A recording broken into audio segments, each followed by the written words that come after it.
मैं Amjad Khan Khan study centre के YouTube channel पर आपका स्वागत करता हूं। दोस्तों, जो क्लास चल रही है वो इतिहास एवं कला के स्रोत पर क्लास चल रही है। इसमें मैंने जो कल पढ़ाया था तो स्रोत 1 करके मैंने बंद कर दिया था, आज स्रोत 2 कर रहे हैं। तो आज कुछ नई जानकारी हम लोग देखते हैं, कुछ नई चीज़ों पर चर्चा करते हैं। तो जो आज पढ़ाएंगे इस वीडियो को पूरा देखिए। जब तक आप उस वीडियो को पूरा नहीं देखेंगे तो आपको बहुत सी चीज़ें आपको जानकारी नहीं हो पाएगी। इसलिए दोस्तों, इस वीडियो को पूरा देखें और उसके बाद क्या करना है मैं बात बताऊंगा। आइए देखते हैं। आज हम लोग जो शुरू करेंगे, आज हम शुरू करते हैं स्तूप, क्योंकि कल मैंने आपको विहार और चैत पढ़ाया था तो उसी से रिलेटेड है, इसलिए आज स्तूप पढ़ाते पहले। ठीक है। स्तूप क्या है? स्तूप का अर्थ है थूहा या टीला। अब कैसा थूहा या कैसा टीला? जो थूहा और टीले की अगर हम लोग बात करते हैं तो जहां पर जैसे कुछ मिट्टी या कोई ऐसी चीज जो हम उस पर स्टेप बाय स्टेप रखते जाएं तो थूहा बन जाता है या वो टीला बन जाता है। ठीक है ना। तो यहां पर जो स्तूप से मतलब यहां पर ये है कि स्तूप जो है इसका प्राचीन जो है वो है चैत, और चैत बना है किससे?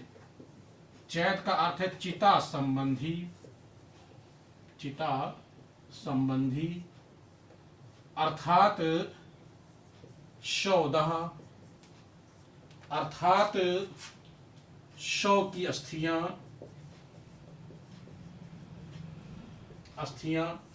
तो हम ये कह सकते हैं कि किसी भी मानव की अस्थियां को जब संचय किया जाता था तो उसको थूहा या टीला बोलते थे। लेकिन यहां पर स्तूप का अर्थ ये निकलेगा कि गौतम बुद्ध या महान भिक्षुओं की अस्थियों को दफनाकर गाड़कर उस पर उल्टा कटोरा नुमा भवन का निर्माण किया जाए, उसे हम स्तूप कहते हैं। फिर ध्यान दीजिए, मैंने कहा बौद्ध भिक्षुओं यानी ऐसे बौद्ध भिक्षु जो महान हो, यानी महान बौद्ध भिक्षुओं की अस्थियों को दफनाकर उस पर उल्टा कटोरा नुमा भवन का जो निर्माण किया जाएगा उसे हम स्तूप कहते हैं। ध्यान दीजिएगा। अब स्तूप कैसे आए ये? तो ध्यान दीजिएगा कि वैदिक काल में जब किसी की मृत्यु हो जाती थी तो उसकी अस्थियों को संचय किया जाता। संचय मतलब एकत्र किया जाता था, और उन अस्थियों को स्टेप बाय स्टेप करके थूहा या टीला बन जाता था। ठीक है ना। इसीलिए इसका जो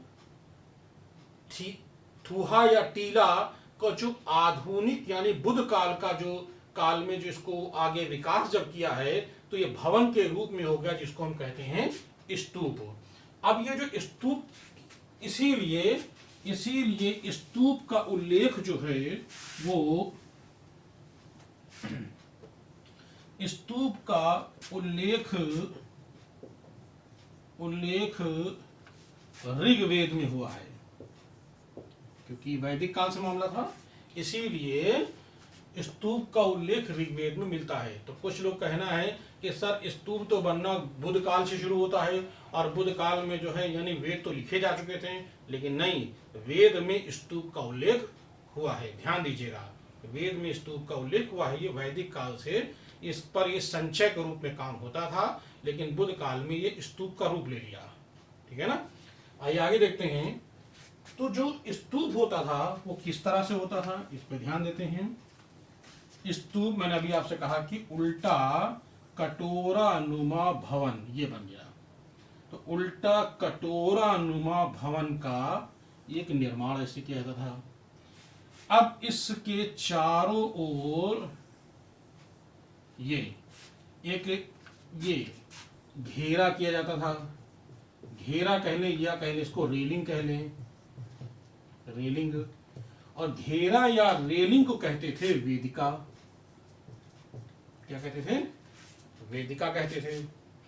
अब इस जो घेरा बनाया गया है, यानी जो ये आपका भवन है, इस भवन में 13 सीढ़ियां होती थी, ठीक है ना। और इसके दक्षिण में ये इसका द्वार होता था, द्वार होता था, ठीक है। तो इसको दक्षिणा मार्ग कहते थे। अब जो ये हमारा जो भवन बना है, इस भवन का जो, ध्यान दीजिएगा, इस भवन का जो आधारशिला है, इस आधारशिला का प्रतीक है भूमि। आधारशिला का प्रतीक है भूमि, ठीक है ना। ध्यान दीजिएगा, जो ये भूमि जिस पर ये आधार, जो इसका ये भवन का जो आधार है, उस आधारशिला का प्रतीक क्या है? भूमि। अब ध्यान दीजिए, 13 सीढ़ियों का प्रतीक, 13 सीढ़ियों का प्रतीक, 13 सीढ़ियों का जो प्रतीक है, ध्यान दीजिएगा, 13 सीढ़ियों का प्रतीक है अग्नि। क्लियर? नेक्स्ट, अब जहां से ये सीढ़ियां खत्म होती हैं, यानी समाप्त होती हैं, जहां से सीढ़ियां, यानी सीढ़ियां समाप्त होती हैं का प्रतीक वायु है। क्लियर हो रहा है? ये सीढ़ियां का प्रतीक जहां समाप्त हो रही हैं, वहां का समाप्त होती है का प्रतीक है वायु है। इसके बाद, अब क्योंकि इधर मैं बता देता हूं आपके बाद, यानी जो इसका मैंने आपको बताया कि आधारशिला का प्रतीक भूमि है, 13 सीढ़ियों का प्रतीक अग्नि है, सीढ़ियां समाप्त जहां होती हैं उनका प्रतीक वायु है। और इसको ऊपर ये खागोली, ये एक आकाशी खागोली यानी एक भवन है। तो जो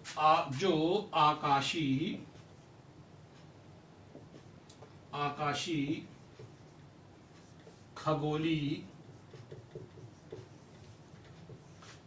ठीक है, भवन का प्रतीक क्या है? स्तूप है।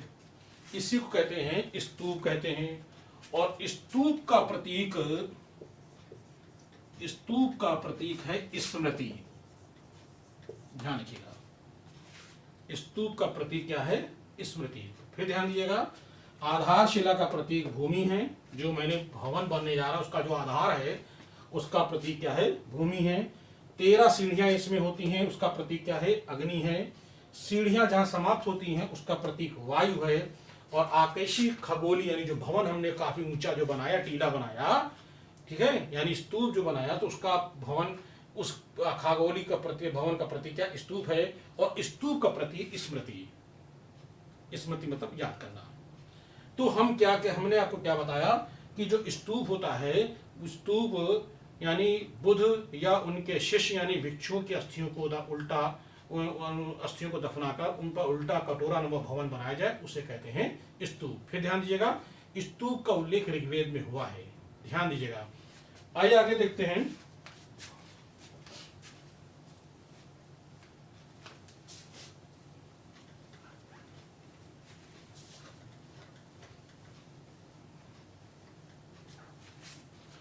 महापरिनिब्बा सूत्र, महापरिनिब्बा सूत्र, ये बौद्ध ग्रंथ है। महापरिनिब्बा सूत्र से पता चलता है, क्या पता चलता है? गौतम बुद्ध ने अपने सबसे प्रिय शिष्य, और गौतम बुद्ध के सबसे प्रिय शिष्य का नाम था आनंद। आनंद से गौतम बुद्ध ने आनंद से कहा, क्या कहा बुद्ध ने? बुद्ध ने आनंद से कहा कि आनंद, जब मेरी मृत्यु हो जाए तो मेरी अस्थियों को दफना करके बिल्कुल उसी तरह का स्तूप बनाना जैसा हमसे पहले यानी वैदिक काल में जिस तरह के लोग स्तूप बनाते थे। तो इसीलिए स्तूप का उल्लेख ऋग्वेद में मिलता है। वही किसका उल्लेख मिलता है, किसमें कहा था, महापरिनिब्बा सूत्र में ये बात उल्लेख मिलती है। गौतम बुद्ध ने खुद कहा था कि मेरी अस्थियां दफना करके उस पर एक भवन बनाया जाए, जिसको हम लोग स्तूप कहते हैं। ठीक है, आइए आगे बढ़ते हैं।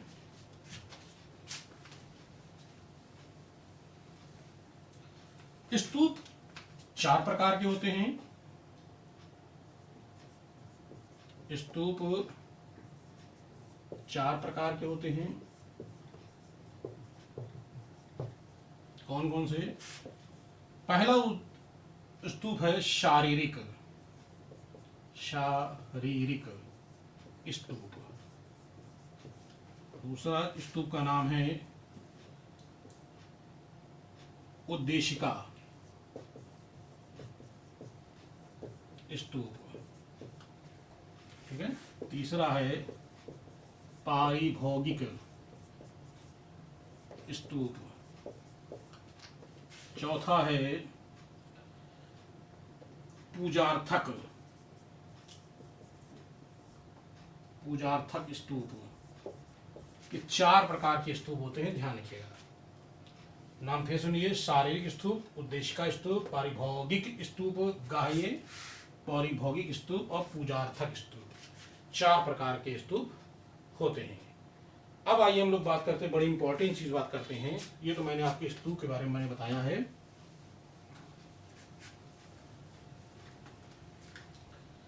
विश्व का सबसे प्राचीन स्तूप कौन सा है? विश्व का सबसे प्राचीन स्तूप को लेकर के विवाद है। किसी कहना है कि ये सांची विश्व का सबसे प्राचीन स्तूप है, और किसी कहना है कि पिपरहवा स्तूप है। पिपरहवा स्तूप,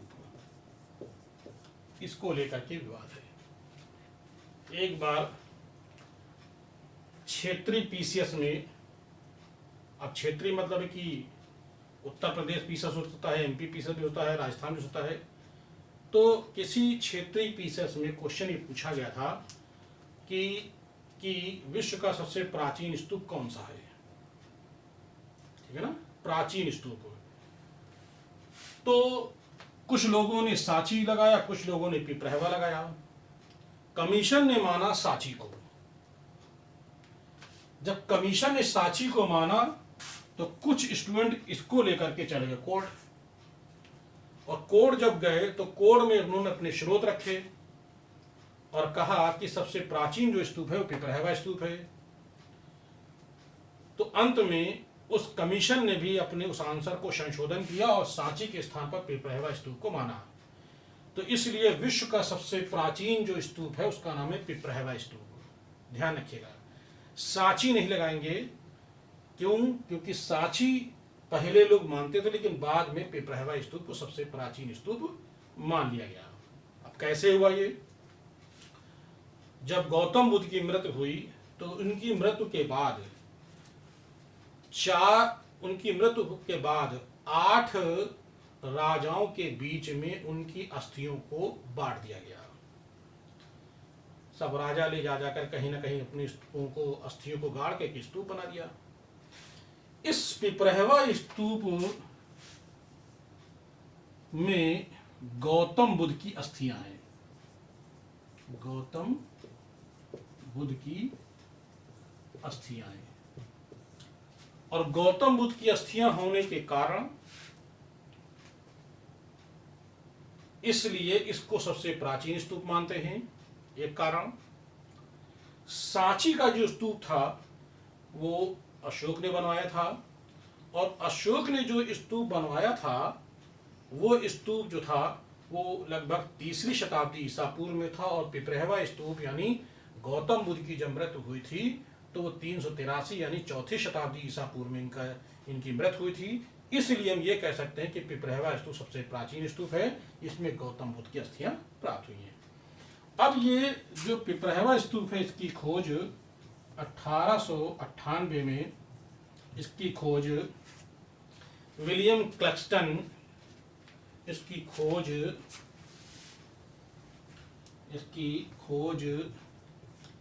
विलियम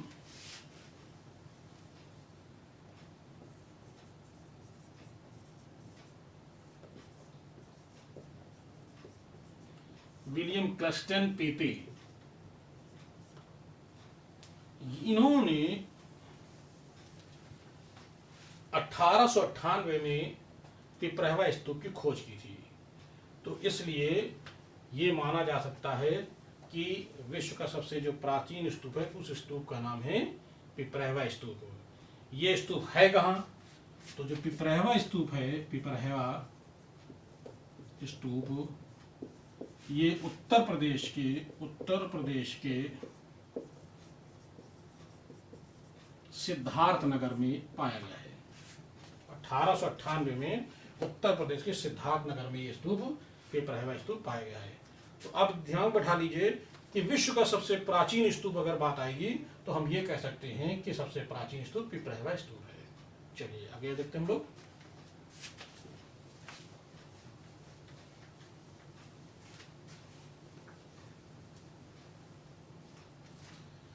अब अगला है विश्व का सबसे बड़ा स्तूप कौन सा है? यानी विश्व का सबसे बड़ा स्तूप कौन सा है? इसको भी लेकर के भी विवाद थोड़ा सा है। कुछ लोग कहते हैं कि बोरोबुदुर है, बोरोबुदुर स्तूप है। ये कहाँ है? इंडोनेशिया के जावा में है। कुछ लोग कहते हैं कि बोरोबुदुर जो है विश्व का सबसे बड़ा स्तूप है। और कुछ लोग क्या कहते हैं कि विश्व का सबसे बड़ा स्तूप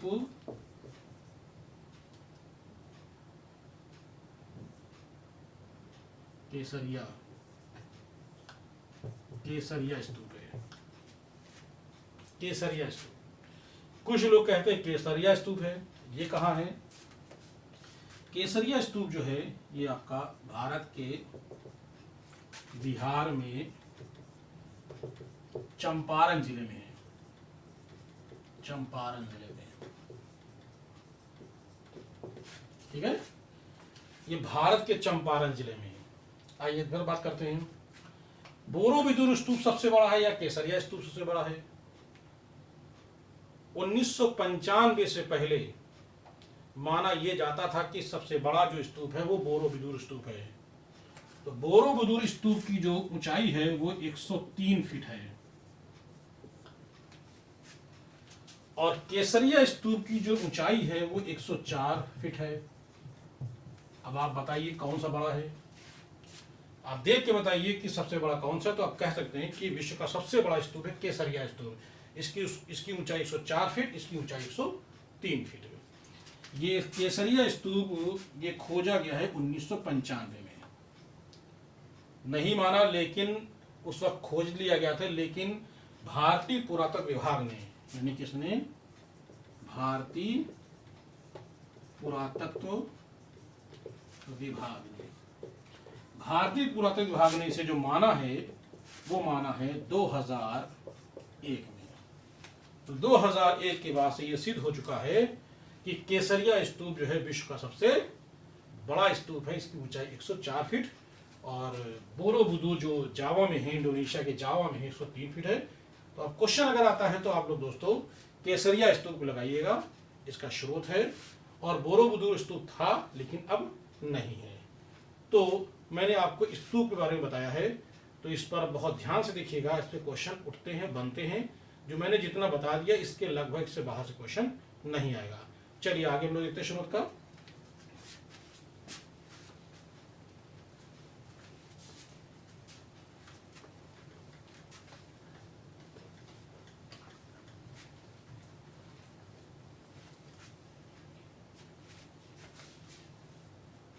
आगे देखते हैं मठ क्या होता है। मठ यानी ब्राह्मण साधुओं का रहने का स्थान, यानी धर्मगुरु, ऐसे धर्मगुरु जो अपने शिष्यों को आध्यात्मिक शिक्षा वहां पर दें, इसे कहते हैं मठ। फिर ध्यान दीजिए, ब्राह्मण साधुओं का रहने का निवास स्थान, वहीं पर अपने शिष्यों को आध्यात्मिक शिक्षा देते हैं, उनको ज्ञान देते हैं, ऐसे संस्थाओं को मठ कहा जाता है। यानी सनातन धर्म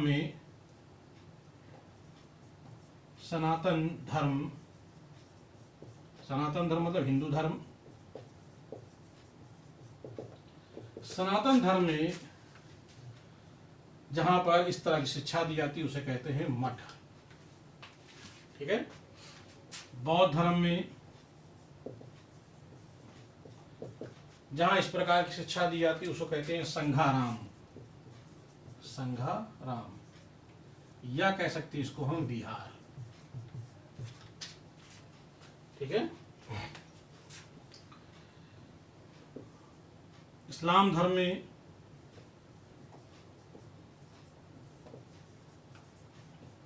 कह सकते हैं मदरसा।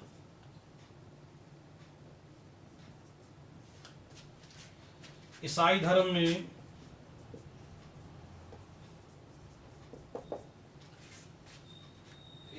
में प्रेयरी, क्या कहते हैं इसको? ईसाई धर्म में इसको कहते हैं प्रेयरी, या इसे कहते हैं मॉनेटरी,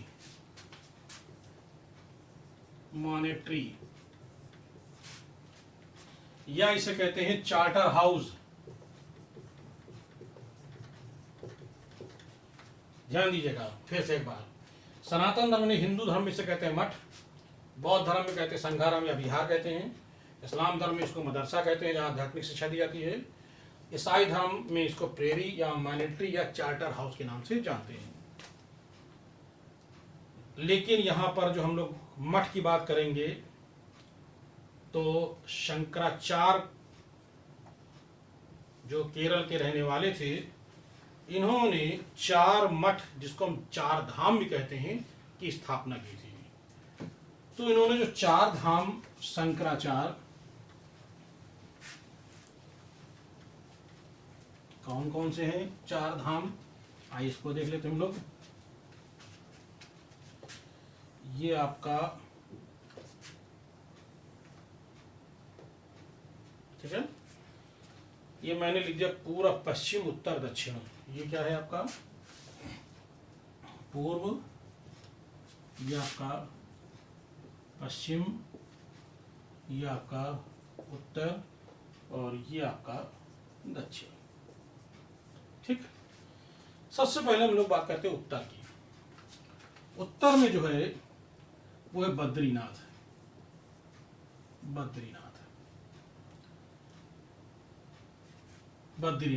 बद्रीनाथ में ज्योतिर्पीठ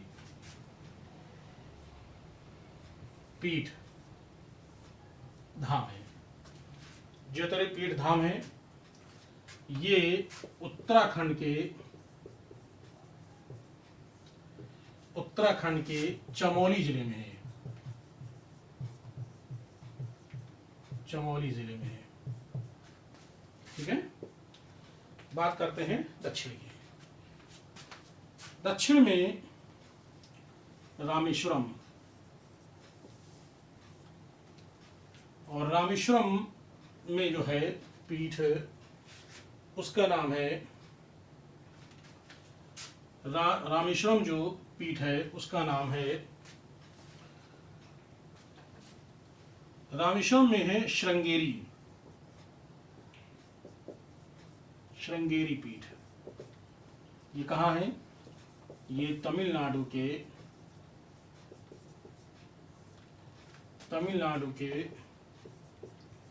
रामनाथपुरम जिले में है। ये तमिलनाडु के रामनाथपुरम जिले में है। आइए पश्चिम की बात करते हैं। पश्चिम में द्वारकानाथ है,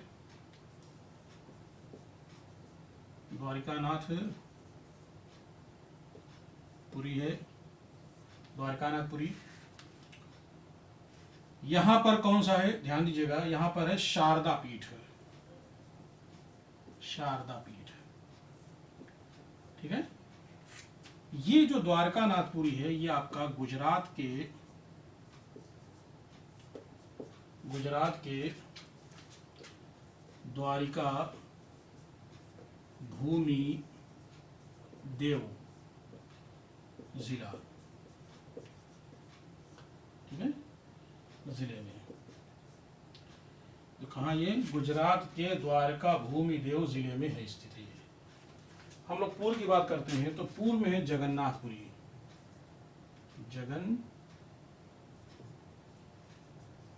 जगन्नाथपुरी। यहां पर गोवर्धन पीठ है, गोवर्धन पीठ। यह है आपका उड़ीसा के पुरी जिले में।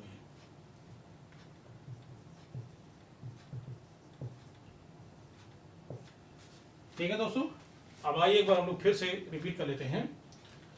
उत्तर में बद्रीनाथ, जिसको हम लोग ज्योतिर्लिंग पीठ धाम के नाम से जानते हैं, ये उत्तराखंड के चमोली जिले में है। उत्तर हो गए, दक्षिण में आते, दक्षिण में रामेश्वरम, जिसको संगिरी पीठ भी कहते हैं, ये तमिलनाडु के रामनाथपुरम जिले में है। पश्चिम में द्वारिकानाथपुरी है, यहाँ पर जो पीठ है वो शारदा पीठ है, और ये गुजरात के द्वारिका भूमि देव में जिले में स्थित है। जगन्नाथपुरी की बात करते हैं तो यहाँ गोवर्धन पीठ है, और ये उड़ीसा के पुरी जिले में स्थित है। तो इस तरह से ये शंकराचार्य द्वारा, ये किसके द्वारा बनाए गए हैं, ये बनाए गए हैं शंकराचार्य द्वारा निर्मित है। ये इनको शंकराचार्य ने, चारों धाम का जो निर्माण है वो शंकराचार्य द्वारा इनको निर्मित किया गया है। ये सनातन धर्म में मुख्य रूप से ये 4 धाम हैं। अब इन 4 धाम को मैंने बता दिया है, इससे भी क्वेश्चन उठते हैं, ये इतिहास और कला दोनों से क्वेश्चन आते हैं। तो दोस्तों, मैंने आज आपको जो है स्तूप और मठ के बारे में बताया है। अब अगला वीडियो जो आपको मिलेगा वो कुछ नया होगा। तो दोस्तों, इस मेरे वीडियो को आप लोग अगर लास्ट तक देखे हैं तो मैं जानता हूँ कि इससे कई क्वेश्चन आपको मिलेंगे। मेरे वीडियो को आप लोग सब्सक्राइब करिए, लाइक करिए, अपने दोस्तों को बताइए, जिससे ज़्यादा से ज़्यादा इसमें सब्सक्राइबर होंगे तो ज़्यादा ये वीडियो फैलेगा, और हम आप लोग जो है इस पर नई नई चीज़ें हम आपको जानकारी देते रहेंगे। जय हिंद, धन्यवाद।